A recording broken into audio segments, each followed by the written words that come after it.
Blue Book Talking to Psychopaths, Chapter 10 Summary. Introduction.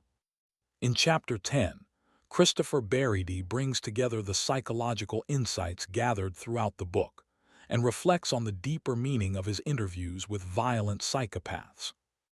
This chapter focuses on what years of interviewing psychopaths have taught him, the emotional reality behind extreme violence, the limits of understanding evil, lessons for society and criminal justice, the importance of awareness and psychological strength. Chapter 10 feels reflective and analytical. It is less about shocking details and more about final conclusions regarding the psychopathic mind. Brain what the interviews reveal. After speaking face-to-face with some of the most dangerous individuals, Berry emphasizes one powerful truth. Psychopaths are not always insane in the traditional sense. They are often calm, intelligent, organized, socially capable. They understand rules, laws, and social expectations. They simply do not feel emotionally bound by them. This distinction is crucial. Psychopaths usually know right from wrong. They just do not emotionally care in the same way normal people do. Neutral face the emotional void.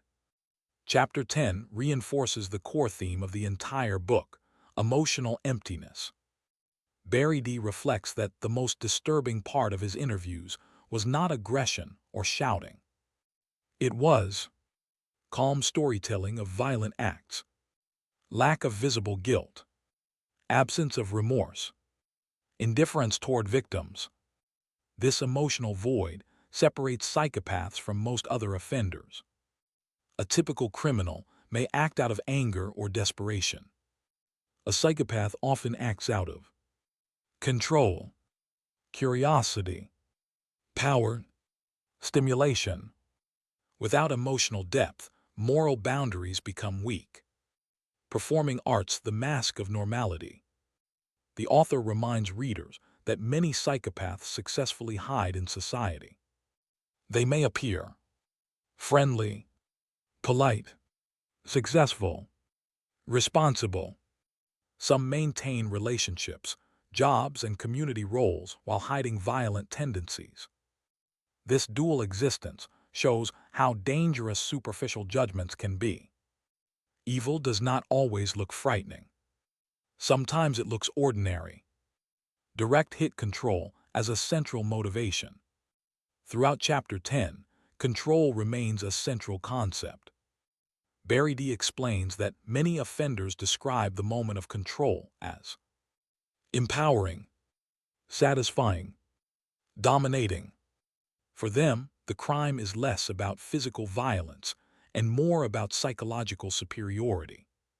Control over another human being becomes the ultimate reward.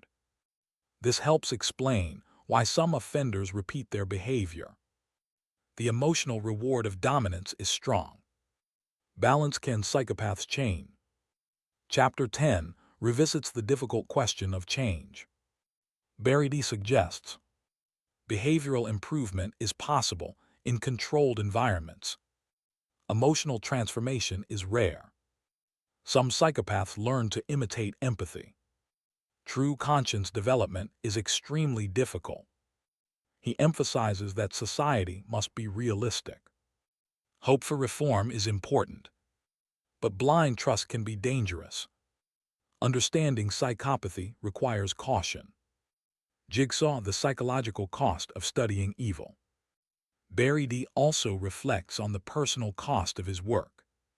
Interviewing violent psychopaths involves listening to disturbing details, maintaining emotional distance, controlling personal reactions, avoiding manipulation. He explains that studying extreme personalities can be mentally exhausting. It requires discipline, resilience, and emotional control. This chapter shows that understanding psychopathy is not simply academic. It demands psychological strength. Magnifying glass-tilted left lessons for society. Chapter 10 outlines important lessons. Awareness matters. Recognizing early signs of extreme manipulation and emotional coldness can prevent harm. Charm is not character. Superficial confidence should not replace careful judgment. Empathy is valuable. Emotional connection is one of humanity's strongest protective traits. Justice systems must be cautious. Manipulative personalities can exploit weaknesses in evaluation systems. Barry stresses that understanding psychopathy helps protect society, not glorify criminals. Warning the reality of evil. The chapter ends with a strong emotional reflection. Psychopaths challenge our belief that all humans share the same emotional core. Most people feel guilt, experience empathy, care about consequences, avoid harming others. Psychopaths may not operate from that same emotional structure. This does not make them mythical monsters. It makes them psychologically different. And that difference can be extremely dangerous. Key lessons from Chapter 10. Psychopaths often understand morality, but lack emotional attachment to it. Emotional emptiness is central to psychopathy. Many appear normal and socially capable. Control and dominance are powerful motivators. True emotional reform is rare. Studying psychopathy requires mental strength. Awareness and caution protect society. Brain final conclusion of Chapter 10. Chapter 10 serves as a reflective closing point. Christopher Barry shows that after years of interviews, one truth remains clear. The most frightening thing about psychopaths is not visible rage. It is calm detachment. Psychopathy is defined by emotional absence, lack of remorse, manipulative intelligence, desire for control.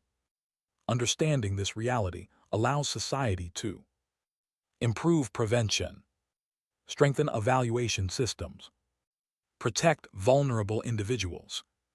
The book ultimately reminds readers that empathy is one of humanity's greatest strengths, and its absence is what makes psychopathy so dangerous.